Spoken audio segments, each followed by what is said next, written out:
الحمد لله الذي قارن اتباع رسوله محمد صلى الله عليه وسلم باتباعه وجعله من علامة محبته. يقول الله تعالى: أعوذ بالله من الشيطان الرجيم: ومن يطع الرسول فقد أطاع الله. ثم قال: قل إن كنتم تحبون الله فاتبعوني يحببكم الله ويغفر لكم ذنوبكم. أشهد أن لا إله إلا الله وحده لا شريك له، وأشهد أن محمدا عبده ورسوله. أما بعد، فيا معاشر المسلمين، اتقوا الله تعالى واتبعوا منهج رسولكم صلى الله عليه وسلم، ولا تبتدعوا وقد كفيتم. قال العلامة السعدي في تفسير قوله تعالى: قل إن كنتم تحبون الله فاتبعوني. هذه الآية فيها وجوب محبة الله وعلامتها ونتيجتها وثمراتها. ادعى الناس هذه المرتبة العالية وهذه الرتبة، ادعى الناس هذه الرتبة العالية وهذه الرتبة التي ليس فوقها رتبة، فلا تكفي فيها مجرد الدعوة، بل لا بد من الصدق فيها. فعلامة الصدق في اتباع رسول الله محمد صلى الله عليه وسلم في جميع أحواله وفي أقواله وأفعاله في أصول الدين وفروعه. فمن اتبع الرسول دل على صدق دعواه محبة الله تعالى، وأحبه الله تعالى وغفر له ذنبه ورحمه وسدده في جميع حركاته وسكناته. ومن لم يطع الرسول فليس محبا لله تعالى، لأن محبة الله توجب له اتباع رسوله محمد صلى الله عليه وسلم. فعلى حسب حظهم من اتباع الرسول صلى الله عليه وسلم يكون إيمانهم وحبهم لله، ومن نقص من ذلك نقص إيمانه واتباعه. عباد الله، يقول الله تعالى أيضا في وجوب اتباع الرسول صلى الله عليه وسلم: ومن يشاكك الرسول من بعد ما تبين له الهدى ويتبع غير سبيل المؤمنين نوله ما تولى ونصليه جهنم وساءت مصيرا. وسبيل المؤمنين في هذه الآية هي طريقتهم، أي طريقة السابقون الأولون من المهاجرين والأنصار والذين اتبعوهم. وهذا هو سبيل المؤمنين، أي طريقة هؤلاء في عقائدهم وأعمالهم. وقوله تعالى: نولي ما تولى، أي كل من خالف الرسول صلى الله عليه وسلم أن الله أوعده بتركه، أن الله يتركه، وأن الله سبحانه وتعالى يتركه لنفسه فلا يوفق للخير، فجزاؤه جهنم خالدا فيها إلا يشاء الله. أسأل الله تعالى رب العرش العظيم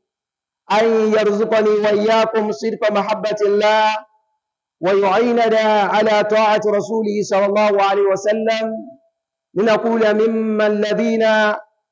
يطع الله ورسوله. ومن يطع الله ورسوله فأولئك الذين أنعم الله عليهم من النبيين والصديقين والشهداء والصالحين وحسن أولئك رفيقا. أقول ما تسمعون وأستغفر الله لي ولكم ولسائر المسلمين من كل ذنب فاستغفروه إنه هو الغفور الرحيم. الحمد لله الذي قارن اتباع رسوله محمد صلى الله عليه وسلم باتباعه وجعله من علامة محبته. أرجو ولو الله سبحانه وتعالى ọba tí ó gbé ìtẹ̀lé Ànábì wa Muhammad sallallahu alaihi wasallam tó gbé sí ẹ̀gbẹ́ ìtẹ̀lé àṣẹ rẹ̀. Ọba yìí náà ló ṣe ìtẹ̀lé Ànábì wa Muhammad sallallahu alaihi wasallam níbi àwọn àṣẹ tó bá pa wá, ló ṣe ní àpẹẹrẹ ìdánimọ̀ olólùfẹ́ Ọlọ́run. Ọlọ́run sọ fún wa nínú Al-Qur'an al-Karim, a'udhu billahi minash shaitanir rajim. Olúwọba Allah ni wa man yuti'ir rasula faqad ata'a Allah. Ọlọ́wọba Allah, ó ní gbogbo ẹni tó bá ti tẹ̀lé òjíṣẹ́ òun tá mọ̀ sí Ànábì wa Muhammad sallallahu alaihi wasallam. Irú ẹni yìí Allah ní tẹ̀lé o, nítorí pé àṣẹ tá Ànábì máa ń pa, Ọlọ́run ni máa ń pa láṣẹ. Ìta Ànábì bá wá ní àṣẹ látọ̀dọ̀ Ọlọ́run ni. Torí ẹ̀sìn Islam, wahyu òun náà ni ìránṣẹ́ látọ̀dọ̀ Ọlọ́run ọba Allah, ọ̀nà méjì ni máa ń gbà wá. Èyí tí Ọlọ́run ọba Allah tó sọ̀kalẹ̀ tó fi rán Jibril sánàbí wa Muhammad tí ń jẹ́ Al-Qur'an al-Karim. Ọ̀nà ẹlẹ́ẹ̀kejì òun náà ni àwọn ọ̀rọ̀ tó bá jáde lẹ́nu Ànábì sallallahu alaihi wasallam nínú àwọn ìtumọ̀ Al-Qur'an al-Karim, àbáwọn àṣẹ mí àbí òfin mí tí ò sí nínú Al-Qur'an al-Karim, bóyá directly ni àbí indirectly. Tánàbí náà sallallahu alaihi wasallam wá sàlàyé rẹ̀ fún wa pé ká máa ṣe. Wọ́n ní ká máa fọwọ́ tẹ́tẹ́rẹ mú, ká máa tẹ̀lé. Ìmá tẹ̀lé àwọn àṣẹ yìí, wọ́n ní òun yóò máa túmọ̀ sí pé a wà nínú àwọn tó nífẹ̀ẹ́ Ọlọ́run. Allah subhanahu wa ta'ala ń sọ fún wa nínú Al-Qur'an al-Karim. Ọlọ́run wa man yuti'i rasula faqad ata'a Allah. Ọlọ́run gbogbo ẹni ó bá ti tẹ̀lé òjíṣẹ́ òun, ó ti tẹ̀lé wọn Ọlọ́run ni ẹ o. Ọlọ́run tún sọ láàyè míì. Ọlọ́run ní qul in kuntum tuhibbuna Allah fattabi'uni yuhbibkumullah. Ọlọ́run ní tó bá lọ jẹ́ pé ẹ fẹ́ràn mi Ọlọ́run lóòótọ́, àpẹẹrẹ tí fi máa pẹ́ fẹ́ràn mi òun náà ni pé ẹ bá ń tẹ̀lé Ànábì mi. A jẹ́rìí pé kò sí ọba tí ìjọsìn tọ́ sí lódodo àyàfi Allah. Bákan náà a jẹ́rìí pé Ànábì wa Muhammad sallallahu alaihi wasallam ẹrúsìn Ọlọ́run ni wọ́n jẹ́. Òjíṣẹ́ Ọlọ́run ọba Allah ni Ànábì ń ṣe. Abẹ́lọ́run kó bá sàlékò kẹ́ tí ó pọ̀ fún Ànábì àti àwọn ará ilé wọn àtàwọn sàhábà àti gbogbo àwọn tó bá fi dáadáa tẹ̀lé wọn títí jọ́ gbídà kìyàmà. Kọ́lọ́run Ọba subhanahu wa ta'ala kó fi ẹsẹ̀ àwa náà kó fi múlẹ̀, kí ó fi wá lépa bá dáadáa wọn, wala agbára Ọlọ́run, wala orúkọ Ọlọ́run. Ma'ashiral muslimin, ittaqullah, ẹ̀yin olùgbàgbọ́ òdodo, ẹ jẹ́ á ṣàlékún ìpáyà Ọlọ́run ọba wa. Wattabi'u manhaja rasulikum, ìlànà Ànábì wa ní ká gbìyànjú ká jí ó jọ wá lójú. Ìta Ànábì bá ti là kalẹ̀ fún wa, òun ní ká máa gbọ́lá fún. Torí pé Ànábì lọ́lọ́run rán sí wa, gbogbo àwọn àfáà wa, àwọn míṣánà wa, àbáwọn olórí wa, àbáwọn adarí wa, àbáwọn bàbá wa, àbáwọn ọ̀gá wa, gbogbo ẹni tí máa ń jẹ́ olórí lé wa lórí, àbẹ́ni tí máa ń pa wá láṣẹ, àṣẹ wọn yẹn a máa yẹ̀ wò. Tí àṣẹ wọn bá ṣe dédé àṣẹ Ọlọ́run, a máa tẹ̀lé wọn. Àwọn kọ́ là ń tẹ̀lé, àṣẹ Ọlọ́run là ń tẹ̀lé lára wọn. Ẹni bá ti wá pa wá láṣẹ ẹ̀kan tí a máa ṣe nǹkan, tá a wá rí pé ń tó pa wá láṣẹ pé a máa ṣe yẹ, Ọlọ́run ọba Allah rán wa, àbí Ọlọ́run Ọba subhanahu wa ta'ala ní ká ṣe irú nǹkan yẹ, àbí ń tó jọmọ́ bẹ́ẹ̀. Àmọ́ ìlànà táwọn ẹ̀yẹn tó pa wá láṣẹ pé ká fi ṣe, kò jọmọ́ ìlànà tá Nabi sallallahu alaihi wasallam gbàgbẹ́sì kalẹ̀ fún wa. Wọ́n ní ká gbìyànjú ẹjẹ́ á jìnà sí irú ẹ o. Torí náà àwọn sàhábà Ànábì wa Muhammad, Abdullah bin Mas'ud, ó jẹ́ oyé wa pé ittabi'u, ẹ máa tẹ̀lé lánàá Ànábì o. Òfin tó bá wà nínú Al-Qur'an al-Karim àti ọ̀rọ̀ Ànábì wa Muhammad sallallahu alaihi wasallam hadith ni a máa tẹ̀lé o tàbá fẹ́ sẹ́sì. Ọ̀rọ̀ àlámọ̀rí ọ̀rọ̀ ẹ̀sìn wa tàbá ti fẹ́ ṣe, ibi tá ti máa mú òfin rẹ̀ nínú Al-Qur'an àti nínú Sunnah ni. Àfáàní wala tabtadi'u, ká má gbé àgbélẹ̀rọ sínú ẹ̀sìn Ọlọ́run. Gbogbo tá bá ti lérò pa fẹ́ gba aládá ń bẹ̀wọ́jú Ọlọ́run, wọ́n ní ká má jẹ́ ó jẹ́ àgbélẹ̀rọ, kó má jẹ́ pé àwa la kàn wó pé léyìí dá a máa wá ṣe lọ bẹ́ẹ̀. Wọ́n ní ká má dẹrú ẹ̀ wò. Ànábì ní ká gbìyànjú ká tẹ̀lé torí gbogbo tó bá ti jẹ́ ẹ̀sìn ànábì ni ó síwájú wa lórí ẹ̀ àfáwà yìí ní waqad kufitum ìpọ́lọ̀ ti tó wa ó ti fà ànábì tó wa ipé gbogbo tó bá ti ṣe nínú ẹ̀sìn bóyá ọ̀rọ̀ àdìọ́kàn ni toró fi ẹ̀sìn ọ̀nà bí mẹ́rin náà ló pín sí ọ̀rọ̀ àdìọ́kàn wa àtọ̀rọ̀ ọjọ́sìn wa tó jẹ́ ìbádà àti ọ̀nà tí a ń gbà bára wa lò bóyá tààrà áfẹ́ra ara wa bákan náà ìwà ọ̀nà mẹ́rẹ̀ẹ̀rin yìí òfin rẹ̀ pátápátá Ànábì sallallahu alayhi wa sallam àwọn ni wọ́n gbà wájú wa lórí ẹ̀ ẹ̀sìn Ọlọ́run Ọba Allah ó ń fìdí ẹ̀ múlẹ̀ fún wa gẹ́gẹ́ bí afá yìí ṣe ń sọ ipé ká mọ́sà dáadáa lẹ́ o Ànábì sallallahu alayhi wa sallam Ànábì ti tó fún wa gbogbo ní Ànábì bá ti sàlàyé fún wa òun náà ni wọ́n ń pè lẹ́sìn ẹ̀yin ẹrúsìn Ọlọ́run Ọba Allah àyà tí a kọ́kọ́ kà fúnra ara wa síwájú pé Ọlọ́run Ọba Allah ni qul in kuntum tuhibbuna Allah fattabi'uni yuhbibkumu Allah ọ̀kan náà àwọn àfáà wa rahimahullahu ta'ala àfáà wa as-Sa'di rahimahullahu ta'ala àfáà wa yìí sàlàyé fún wa nínú tírà tafsiru wa wọ́n ní Ọlọ́run Ọba subhanahu wa ta'ala ń gbà tó sọ fún wa pé qul in kuntum tuhibbuna Allah fattabi'uni ayàtà àti tún fúnra ara síwájú ẹ̀ ìwé tó wà lọ jẹ́ pé ẹni fi Ọlọ́run Ọba Allah lóòótọ́ Ànábì ní ẹ tẹ̀lé àwọn àfáà máa ń pè áyà yìí ní áyà imtihan áyà tọ́lọ̀ fi gbìdẹ́wò àwọn èèyàn àwọn tán pariwo pé àwọn nífẹ̀ẹ́ Ọlọ́run Ọba Allah Ọlọ́run á ní tẹ́ bá nífẹ̀ẹ́ mi lóòótọ́ fattabi'uni Ànábì ní ẹ tẹ̀lé yuhbibkumullah àfáà yìí sàlàyé báyìí fún wa pé nínú áyà yìí fiha wujubu mahabbatillah áyà yìí ní sàlàyé fún wa pé ọ̀ràn yẹn ní ká nífẹ̀ẹ́ Ọlọ́run Ọba Allah ó ní wa alamatuha bákan náà ìfẹ́ Ọlọ́run yìí gbogbo èèyàn náà ló lè fẹ́ máa pàpẹ mọ́ra rẹ̀ pé àwọn nífẹ̀ẹ́ Ọlọ́run àwọn nífẹ̀ẹ́ Ọlọ́run àwọn nífẹ̀ẹ́ Ọlọ́run àfáwà jẹ́ wípé pé nínú áyà yìí lọ́lọ́run Ọba Allah ti sọ àpẹẹrẹ tá fi mọ olólùfẹ́ rẹ̀ fún wa bákan náà wa natijatuha nínú áyà yìí lọ́lọ́run Ọba subhanahu wa ta'ala ti sàlàyé oore tí ń bẹ ń bi ká máa tẹ̀lé Ànábì wa Muhammad sallallahu àbí ká nífẹ̀ẹ́ Ọlọ́run Ọba Allah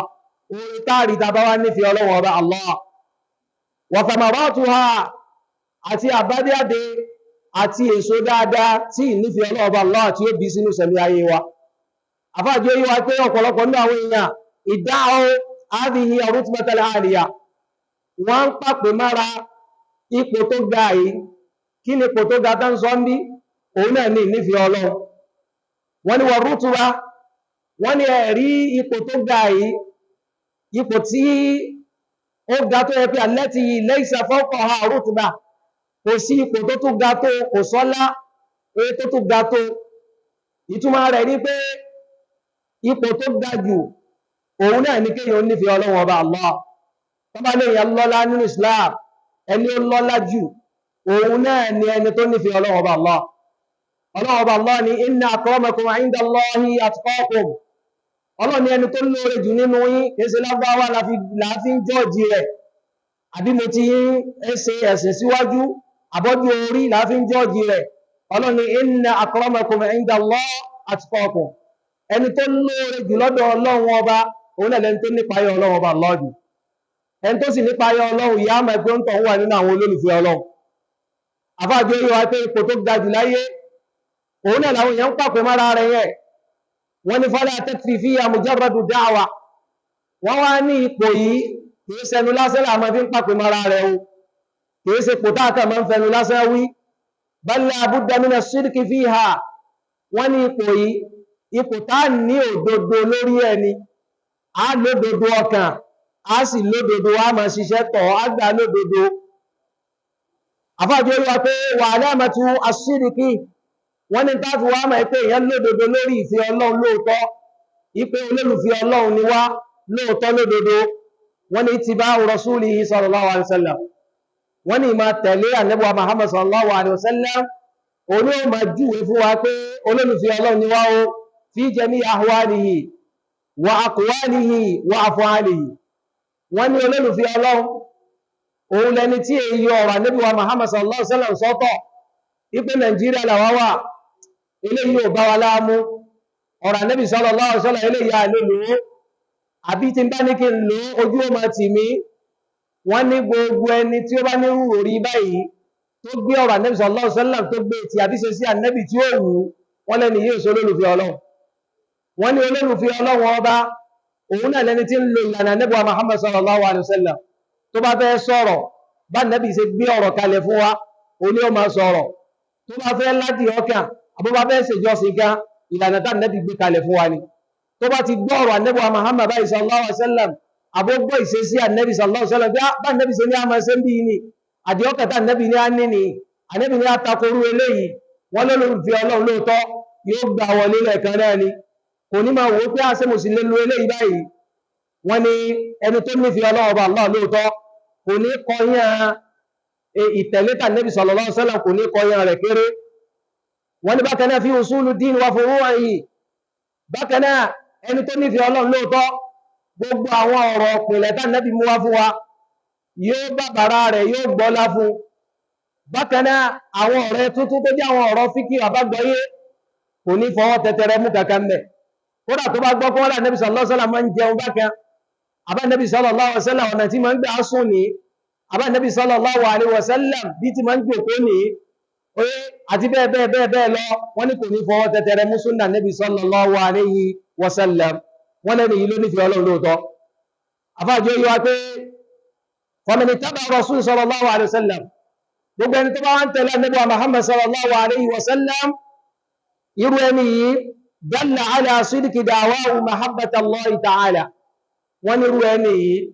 òun ló wà ní àwọn tó nífẹ̀ẹ́ Ọlọ́run ọba Allah lóòótọ́ o kò sí nínú àwọn tẹ́kàn fẹnu lásán nífẹ̀ẹ́ Ọlọ́run ọba Allah wọ́n ní irú ẹni yìí oore tọ́lọ́run ọba Allah wá ṣe fún àbájáde ìmá nífẹ̀ẹ́ Ànábì ìmá tẹ̀lé Ànábì Muhammad sallallahu alaihi wasallam wọ́n ní tọ́lọ́run ṣe fún tọ̀hún pé ahabba Allah wọ́n lọ́lọ́run lọ Allah yóò wá nífẹ̀ẹ́ tọ̀hún náà tọ́ bá ti tẹ̀lé súnà Ànábì sallallahu alaihi wasallam àwọn àfáàjẹ́ yóò wá ipé bá bá ṣe ń tẹ̀lé súnà Ànábì sí láti máa nípò wájú Ọlọ́run sí bí a bá ṣe pa ìlànà Ànábì tì sí lọ́sẹ̀ máa jìnà sí gíní lọ́sẹ̀ máa jìnà sí Ọlọ́run ọba Allah wọ́n ní ẹni tó bá ń tẹ̀lé Ànábì Muhammad sallallahu alaihi wasallam irú ẹni yìí yóò wà nínú àwọn Ọlọ́run ọba Allah nífẹ̀ẹ́ wa ghafara lahu dhanba Ọlọ́run wá forí ẹ̀ṣẹ̀ rẹ̀ jì yóò wà nínú àwọn tọ́lọ́run ọba Allah tó forí ẹ̀ṣẹ̀ rẹ̀ jì wọ́n ní wa rahimahu wa saddadahu fi jami'i harakati wa sakanati wọ́n ní orí tọ́lọ́run ọba Allah yóò ṣe fún tọ̀ ní pé Ọlọ́run wá kẹ Ọlọ́run ọba Allah yóò máa wá fi ṣe kùn gẹ́ gbogbo tí máa ń ṣe yóò máa láṣẹ yọrí lórí ẹ̀ lórí kíní lórí pé ń tẹ̀lé Ànábì sallallahu alaihi wasallam àbájọ́ yóò wá báyìí pé lórí ayà yìí wípé wa man lam yuti'i rasula falaysa muhibban lillah wọ́n ní wọ́tọ́ bá ti tẹ̀lé Ànábì Muhammad sallallahu alaihi wasallam ó sọ olólùfẹ́ Ọlọ́run tí wọ́n bá ń tẹ̀wá ká ní olólùfẹ́ Ọlọ́run kó náwọ́ ìwọ́n náà wá náwọ́ wọ́n lọ sínú wọn wọ́n ní ìnífẹ́ Ọlọ́run ọba Allah á ṣiṣẹ́ tọ́ ni inú àwọn ṣẹ́wá táwà ṣe tọ́ òun náà ní pé ká máa tẹ̀lé Ànábì Muhammad sallallahu alaihi wasallam àfáàní ilẹ̀ anna mahabbatahu lillah tujibu lahu ittiba rasuli sallallahu alaihi wasallam wọ́n ní torí ìfẹ́ tọ́ Ọlọ́run ní sọ́lọ́run tó ẹ̀kọ́ nífẹ̀ẹ́ Ọlọ́run lóòótọ́ ìfẹ́ ìyẹn ó yẹ kó tì ọ lọ sí bí ìmá tẹ̀lé òjíṣẹ́ Ọlọ́run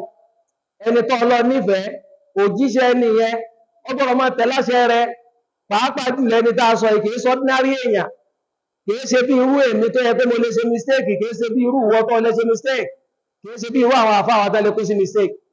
Allah subhanahu wa ta'ala ó dáàbò bo Ànábì Muhammad sallallahu alaihi wasallam Ọlọ́run wá fún wa ní garanti lórí ẹ̀ Ọlọ́run ọba Allah ni wa innaka la'ala khulqin azim Ọlọ́run ní ìrẹ́ Ànábì ìrẹ́ lọ fi ń dá jù níwà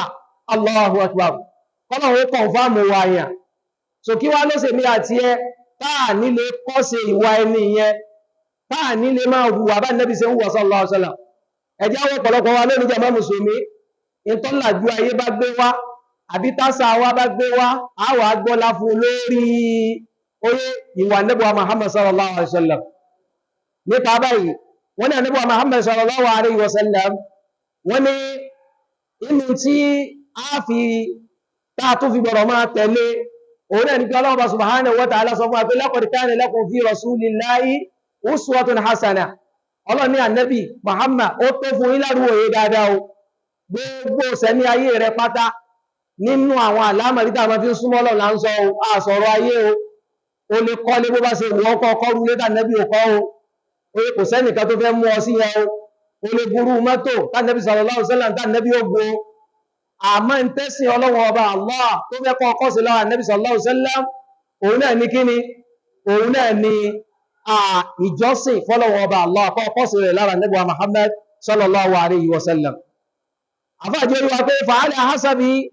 حظهم من اتباع رسول صلى الله عليه وسلم يكون إيمانهم وحبهم لله ومن نقص من ذلك نقص wọ́n ní bẹ́ẹ̀yàn bó bá ṣe tẹ̀lé Ànábì wa Muhammad sallallahu alaihi wasallam sí wọ́n ní ìmánì wọn tọ̀wọ́ sí máa ga sí bẹ́ẹ̀ bá ṣe ń jìnà sí tẹ̀lé Ànábì sallallahu alaihi wasallam kò sí òun tó lè máa kí kúrò náà àwọn kọ̀sídà kan tí wọ́n kọ́ wa ńgbàtà wà ní ilé kéwú ní ńgbàtà kéré jù báyìí lọ wọ́n ní fala sawmun tasihu wala salatun wọ́n ní kò sí ààwẹ̀ kan tí ó lálàáfíà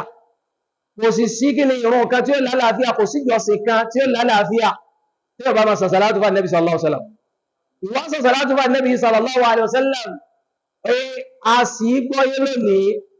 a ṣẹ̀ṣẹ̀ wó pé ó dìgbà tá a bá dájọ́ àbí tá a bá ṣẹ̀ṣẹ̀ ní ààyè kan láti lọ sàṣàlátù fún Nabi sallallahu alaihi wasallam ìsàṣàlátù fún Nabi Muhammad sallallahu alaihi wasallam ó tayọ ká máa mọ́jọ́ kan fún ó tayọ ká máa másìkò fún gbogbo ìgbà tán bá ti ń dárúkọ Nabi sallallahu alaihi wasallam àbí ó ti abáwà lórí ìrun ni àbí wọ́n bá ń pè ìrun ni lọ́pọ̀lọpọ̀ ọ̀sẹ̀ ní ayé wa ó dá ká máa rántí Nabi Muhammad sallallahu alaihi wasallam pàápàá jùlọ ní àyájọ́ òru ọjọ́ júmà bóyá òru júmà àbí ọ̀sán júmà títí tí ìrọ̀lẹ́ ọjọ́ òní tí ó fi ṣe kíni tí ó fi wáyé tí lè fi sú lónìí nínú àwọn àsìkò tó lọ́lájú ni ẹ́ o lẹ́yìn òru jímà àti ọ̀sán ọjọ́ júmà kò sí táìmù míì tá lè sàṣàlátù fún Nabi sallallahu alaihi wasallam ẹ wá wọ́pọ̀lọpọ̀ àwọn dáa ń pẹ́ra wọn lọ́lá sàlátù lórí jama ẹ dákun ìjẹ́ sàlátù tá Nabi sallallahu alaihi wasallam gbé kalẹ̀ fún asáàrí bí mójútó ọ̀pọ̀lọpọ̀ mójútó jama mùsùlùmí bẹ́ẹ̀ sì ni ìsàsàlátù fún Nabi sallallahu alaihi wasallam tá ń dárúkọ yìí jama ẹ̀sìn Ọlọ́run ọba Allah kò lásìkò kan bọ̀ wá lọ́rùn ibadallah inú ìtí ó yẹ ká túnmọ̀ wọ́n ni pé wọ́n ní bá bá ṣe ń tẹ̀láṣẹ́ Nabi sallallahu alaihi wasallam ní ìmánì ó sì máa ga sí bákan náà bá bá ṣe jìnà sí ìmọ̀ tẹ̀láṣẹ́ Nabi sallallahu alaihi wasallam ní ìmánì ó sì máa kúrú sí kọ́lọ́wọ́ ọba Allah kó rẹ̀ nìkọ̀ọ̀kan wa lọ́wọ́ tó lè já máa tẹ̀lé Nabi Muhammad sallallahu alaihi wasallam inú àwọn àyà tó tún fi díẹ̀ múlẹ̀ pé gbogbo ẹni tí bá ń yapa Nabi Muhammad sallallahu alaihi wasallam Ọlọ́run ó dọ̀dọ̀ ọ̀rọ̀ rẹ̀ Ọlọ́run ní mójútó ọ̀rọ̀ rẹ̀ bọ́ bá wá dọ́dọ̀ Ọlọ́run ọba Allah ó ní sí nínú àwọn tọ́lọ́run ọba Allah ó gbà wọlé oye straight àwọn míì wà tó bá déwájú Ọlọ́run nígbà wọn wọlé straight Ọlọ́run kọ́kọ́ jẹ wọ́n yà náà inú àwọn tí ó tẹ̀lé Nabi sallallahu alaihi wasallam wọ́n jẹ́ kan bẹ jàmá mùsùlùmí kọ́lọ́run ọba Allah má fi ẹnì kọ̀ọ̀kan wá sínú wọn ọlágbára Ọlọ́run ọba Allah wọ́n ní Ọlọ́run ọba Allah sọ fún aná Qur'an Karim Ọlọ́run wa man yushaqiqi rasula min ba'di ma tabayyana lahu al-huda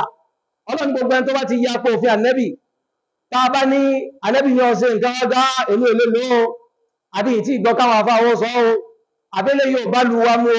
ọwọ́ ìyàpò òfin Ànábì sallallahu alaihi wasallam wọ́n ní kí o bá Ànábì ṣe ní ákìrìn wọ́n ní múra bá Ànábì sallallahu alaihi wasallam ṣe ní amúra wọ́n ní ọ̀sọ̀rọ̀ bá Ànábì ṣe ní asọ̀rọ̀ àdìọ́kà Ànábì ní ọní ọwọ́ pé nóò